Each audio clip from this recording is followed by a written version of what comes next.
नमस्कार मित्रों, हमारी दुनिया में, हमारे आसपास की दुनिया में बहुत सारे राजनेता आज के वक्त भी ऐसे हैं जिनकी कार्यशैली, जिनकी चिंतन शैली और जीवन के बारे में उनके दृष्टिकोण के बारे में आप न जाने कितने ही सैकड़ों प्रश्न जो है वो लिख सकते हैं और अनगिनत शोध के कार्यों को, रिसर्च के कार्यों को आप अंजाम भी दे सकते हैं। अब ट्रम्प साहब के बारे में तो अभी फ़िलहाल कुछ नहीं कहा जा सकता कि वो किस रुख, ये कहा जाता है कि वो एकमात्र ऐसे राजनेता हैं जिनके बारे में ये भी पता नहीं होता कि अगले पल में या अगले दिन वो अपनी ही घोषित नीति पर क्या रवैया अपनाते हैं, कुछ नहीं कहा जा सकता। अनिश्चितता उनकी ज़िंदगी का एक मूल मंत्र बन चला है। और सिर्फ ट्रम्प इस दुनिया में ऐसे नहीं हैं, पुतिन का भी यही स्थिति है ऑलमोस्ट। पुतिन कौन है आपको पता ही है। इस समय रूस के राष्ट्रपति हैं, सर्वे सर्वा हैं, और उनके जो वैज्ञानिक हैं वो एक और कवायद, उनको लगता है कि पुतिन का कोई विकल्प हमारे देश में अभी तक पनपा ही नहीं, कोई विकल्प नहीं है। अगर रूस को ज़िंदा रहना है तो उसको लंबे समय तक पुतिन की ज़रूरत पड़ेगी। जब तक पुतिन स्वयं किसी उत्तराधिकारी को इवॉल्व नहीं करते, उसका विकास नहीं होने देते, तब तक संभावना यही है कि अगर रूस ने ज़िंदा रहना है, अंतर्राष्ट्रीय पटल पर सम्मान के साथ ज़िंदा रहना है, तो पुतिन अनिवार्य है, उसके लिए बहुत ज़रूरी है।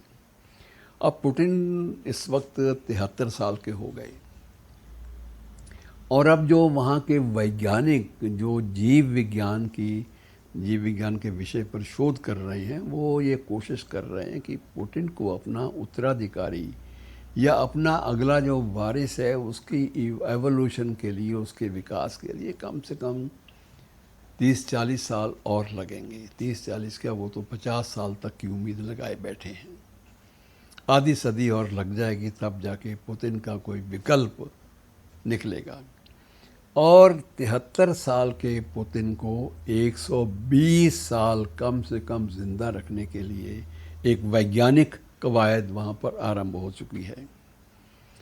अब इस सारे प्रोजेक्ट पर मित्रों आप अंदाज़ा लगाइए कि 2.15 लाख करोड़, 2.15 लाख करोड़, 2.25 के आसपास मान लीजिए, 2.25 लाख करोड़ का एक प्रोजेक्ट है जिसका नाम इमॉर्टैलिटी प्रोजेक्ट है, अमरत्व का प्रोजेक्ट।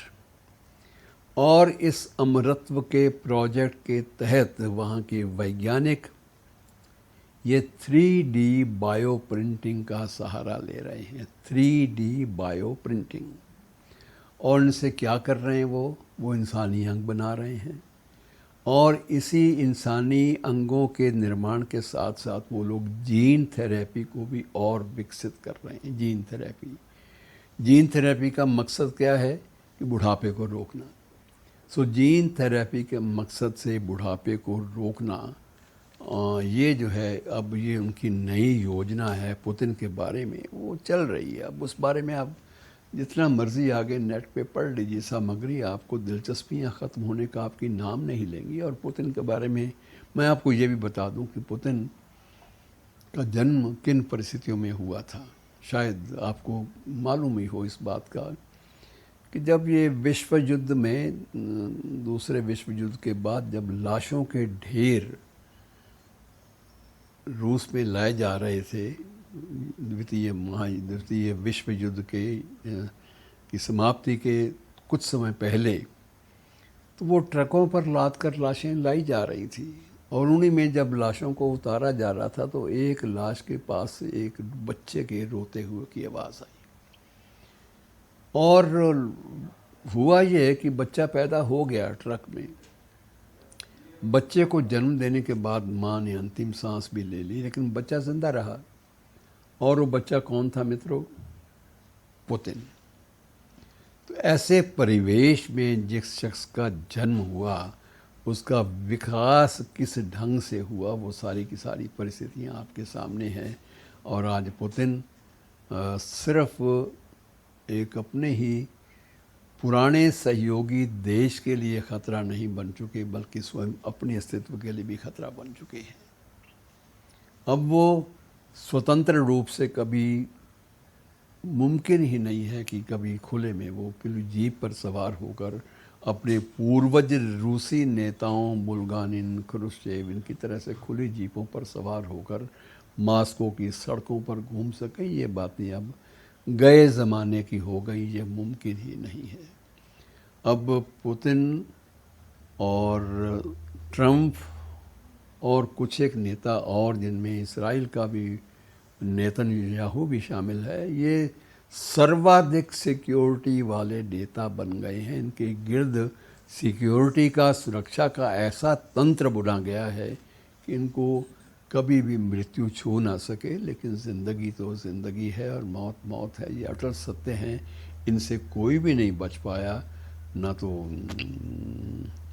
कड़े पहरे में रहने वाले जॉन कैनेडी बच पाए, ना उनके भाई रॉबर्ट कैनेडी बच पाए, और ना ही ये ट्रंप या पुतिन जो है वो अमरत्व का वरदान ले पाएंगे। ये मुमकिन नहीं है। लेकिन इस तथ्य को, इस वैश्विक तथ्य को, दुनियावी तथ्य को स्वीकार करने को कोई तैयार नहीं है। और ये प्रोजेक्ट चल रहा है कि पुतिन को 120 साल तक जिंदा कैसे रखा जाए। शुक्रिया।